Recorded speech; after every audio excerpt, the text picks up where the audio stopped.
Kalau sampai sekarang kita masih tak mampu untuk bangun malam sujud dengan Allah, kita usahalah tuan-tuan. Mulai malam ni kita usahalah untuk bangun malam untuk kita mati besok. Bukan apa-apa anak kita tak mampu tolong kita. Saya tengok anak saya dan tuan-tuan tengok anak tuan-tuan. Besok kalau kita mati, agak-agak anak kita mampu tak baca qul-hu untuk kita? Mampu tak dia baca Quran untuk kita?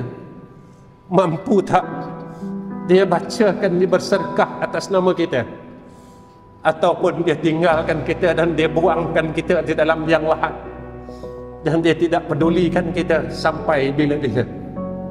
Jika itu yang berlaku besok atas diri kita tuan-tuan, bersiap sedialah kita menuju ke hadrah Allah.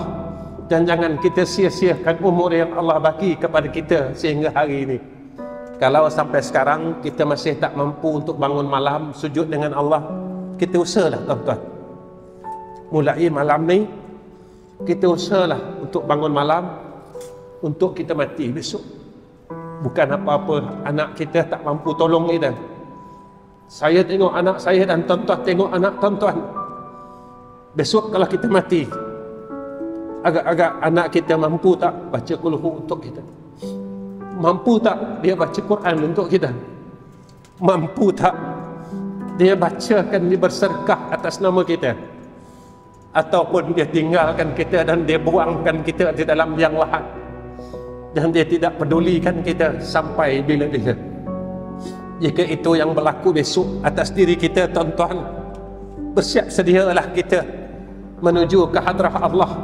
Dan jangan kita sia-siakan umur yang Allah bagi kepada kita sehingga hari ini. Carilah mak dan carilah ayah.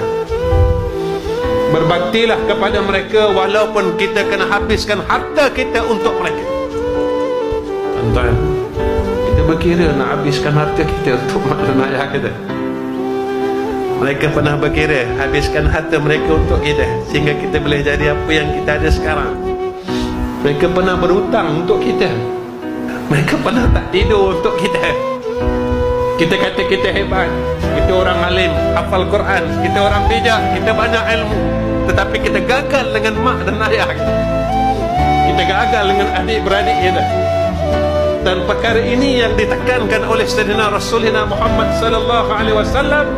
Antara seksa yang disegerakan oleh Allah adalah anak yang derhaka dengan mak dan ayah.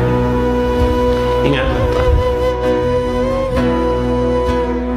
carilah mak dan carilah ayah. Berbaktilah kepada mereka walaupun kita kena habiskan harta kita untuk mereka. Tuan-tuan, kita berkira nak habiskan harta kita untuk mak dan ayah kita.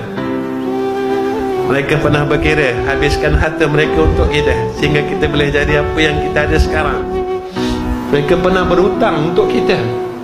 Mereka pernah tak tidur untuk kita.